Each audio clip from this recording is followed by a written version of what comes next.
시카고팡스 시간입니다. 한국사를 읽으면서 민족이 얼마나 많은 아픔과 고난의 연속이었다 하는 것을 다시 한번 생각해 봅니다. 그런데도 지금은 세계 10대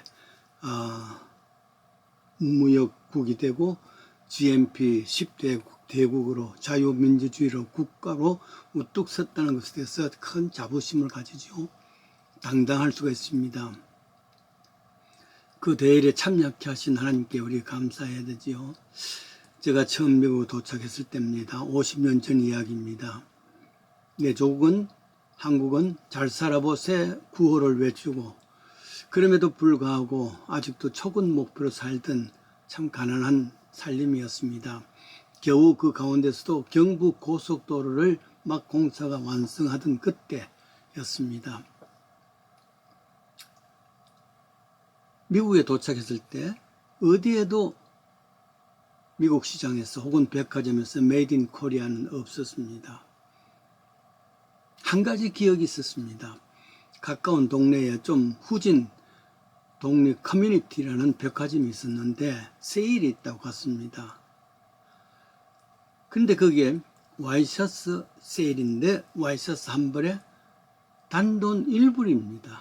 안 살 수가 없지요. 그 몇 개를 집어왔습니다. 그런데 보니까 그게 메이드 인 코리아 대우에서 나온 것이었습니다. 눈물이 날 정도로 감격과 충격이었습니다.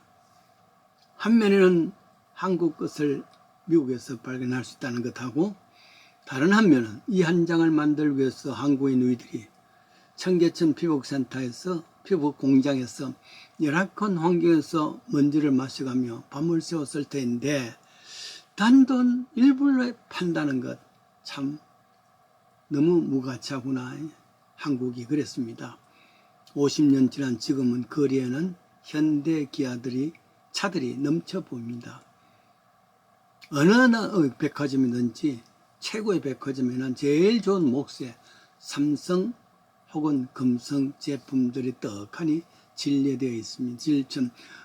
진열되어 있습니다. 이렇게 되기까지 한국에는 정사에 없는 즉 야사 그 뒤안 역사의 뒤안길에서 외롭고 고독한 삶을 살아가던 많은 형제 자매들이 있을 것인데 생각하면 가슴이 지어지지요.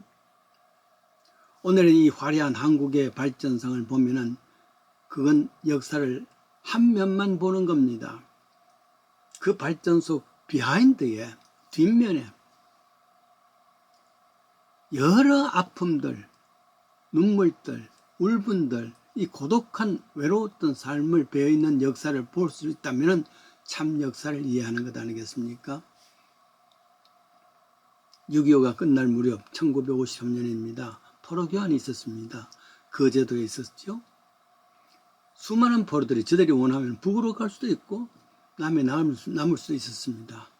그런데 그 가운데 남도 안 가겠다, 북도 안 가겠다. 제3국을 선택하는 사람도 있었습니다. 그 제3국이라는 것은 그 당시에 휴전 감시단이 있었습니다. 그것은 이쪽 공산주의도 아니고 또 민주주의도 아닌 제3국이죠. 가령 브라질이라든지 인도 등의 그런 나라입니다. 당시에 20살에서 25살 아직도 소년티를 벗지 못한 이런 아이들이 소년들이 저 아무 연고도 없는 제3국에서 삶을 살겠다. 그 속에서 얼마나 몸부림치며 고독했던 삶을 살까 가슴이 저린단 말이죠. 기가 막히는 삶 아니겠습니까? 아마 저들이 아직도 살아계신다면 나이가 90이 다 넘었을 텐데 아직 살아계실 분 있을까? 원치 않는 곳에 정말 저들의 천혜의 고아가 된 것 아니겠습니까? 이러한 삶을 독일의 실존 철학자 하이데거는 기투된 존재 엔더스트 그렇게 표현합니다. 기투된 존재, 던져진 내가 의식을 차려보니까 내가 원치도 않았는데 이 세상 한가운데 던져져 있는 존재 소설가 최인훈 씨는 광량이라는 소설에서 이 아픔을 기록했죠. 주인공은 고독을 더 이상 참지 못해서 저 인도를 향하던 남진아의 바닷가에 스스로 몸을 던져서 자살을 합니다. 뼈저리게 아픈 고독은 삶 속에 또 임진왜란 때 잡혀간 도공들은 어떠고 그때 잡혀간 포로들은 어떻겠습니까? 임진왜란 조선의 전 강토를 쑥대밭으로 만들었죠. 그런데도 불구하고 나중에 일본군이 철수합니다. 많은 조선인들을 포로로 잡혀갔고 일본에서는 노예 생활을 합니다. 그리고 도공들, 즉 도자기를 만드는 수백 명을 잡아갔습니다. 외국 땅에서 외톨이들이 얼마나 외롭고 고독한 삶을 샀을까? 그 중에 소녀 뻐꾸기 이야기에 있습니다. 소서행정이 그 부대에 의해서 포로로 잡혀 일본에 간 소녀는 다행히 일본에 정착했던 그때 포르투갈의 신부를 만납니다. 모레토 신분. 그에 의해서 천주교를 입교합니다. 세례를 받습니다. 세례 이름이 줄리아이죠. 근데 나중에 천주교에 박해가 있었습니다. 이럴 때에 나라에서는 신앙을 포기할래? 아니면 소수행장의 후체로 들어갈래? 갈림길 속에 신앙을 선택합니다. 그로 인해서 이 줄리아는 절의 고도에서 40년간 유배 생활을 합니다. 그러다 그곳에 죽었죠. 그곳 이름이 고조시마. 지금도 그곳에는 오다 줄리아 묘지가 있고 동네 사람들이 1년에 한 번씩 합동 제례, 제사를 지난다 그랬죠.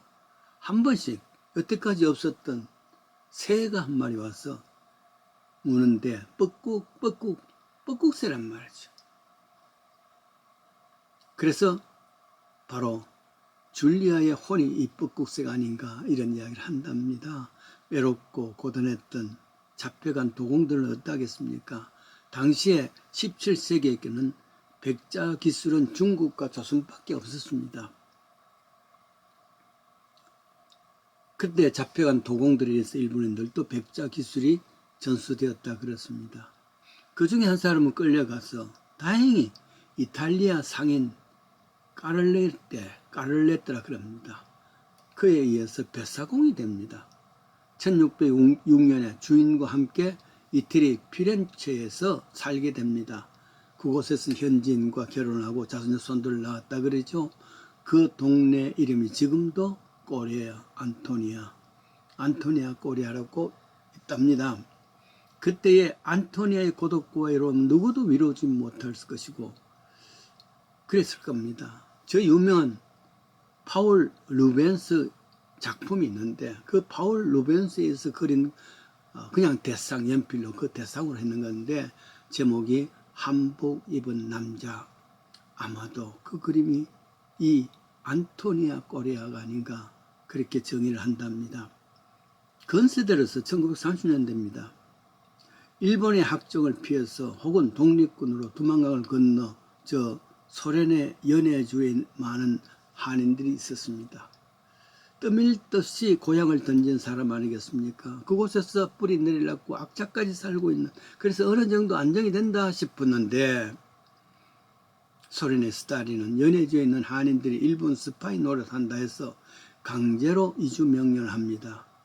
거의 20만 명 가까운 연해주 조선인들이 아무 연고도 없는, 아무 준비도 않는 저 중앙아시아 타켄디시로 강제 이주를 했었지요. 시베리아 열차를 타고 몇 달 지나면서 수많은 사람, 거의 3분의 1이 죽었다 그럽니다.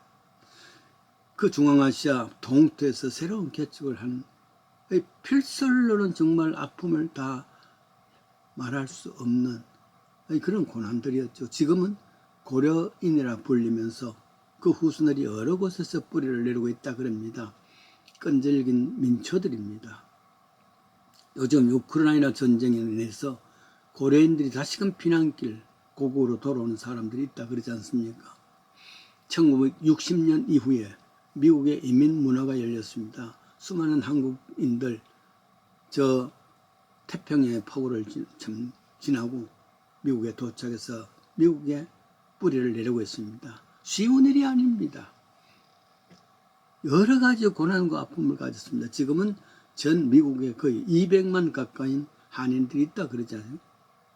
이민자들 고향을 등지고 낯설고 언어스러운, 또한 말할 수 없는 그들의 아픔과 고독이 있었습니다.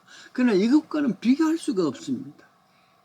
미국으로 온 우리들은 스스로 결단을 했어. 스스로 결정해서 왔습니다. 그러나 그때 그 사람들 억지로 떠밀렸어. 아니면 강제로 갔으니까 얼마나 좀 괴로웠을까. 역사상 가장 오랜 이민길 혹은 고향을 떠난 사람들이 있습니다. 그 민족 중에 유대 민족이지요. 이스라엘 사람들입니다. 저 애굽에서 430년 동안 있었다 그랬으니까 오죽했겠습니까? 저들에게는 미래에 위한 생계를 유지하지만은 미래도 없고 암담한 스스로 탈출할 수도 없습니다. 여호와 하나님께서 저들을 특별한 은혜로 출애굽을 하게 하고 저 가나안 땅까지 옮기게 했습니다. 이럴 때에 에스겔 선지자는 이렇게 표현합니다. 16장 4절에 너의 근본을 말하건대 네가 날 때에 배꼽 자르지도 않았고 강보에 사지도 않았고 또 기름을 바르지도 않았다. 그냥 버려졌다. 저 광야에. 그래서 거기서 피투성이 돼서 발진하는 그런 삶이었다. 그냥 두면은 죽음밖에 없는 것이다. 그런데 여호와께서 살려내시고 그리고 저 가나안 땅까지 인도했다. 그러면서 하는 말씀입니다. 너 근본 신분을 알라. 그리고 지금을 감사할 줄 알아야 된다. 이 메시지입니다. 뿐만 아니라 네 근본을 알면은 겸손해질 수밖에 없습니다. 고난 교만할 수가 없단 말이죠. 신명기 8장 14절에도 같은 말입니다. 두렵건대 네가 마음에 내가 내 힘이 있어서 내 손으로 내가 이 재물을 얻었다 할까 하노라. 두렵건대 네 마음이 교만해서 내 하나님 여호와를 잊어버릴까 하노라. 그렇습니다. 광야에 던져진 사람들의 모습에서 첫째로는 하나님께서 이곳까지 인도하신 하나님, 둘째로는 그것 때문에 더욱더 겸손하게 오직 하나님의 감사를 되돌릴 수 있는 삶, 그것이 우리들이 이 땅에서 살아야 할 삶의 기준입니다. 가장 기본적인 기준입니다. 이 기준대로 겸손해지고 네 자신을 알아 하나님만 섬기는 복된 믿음의 길이 되기를 원합니다.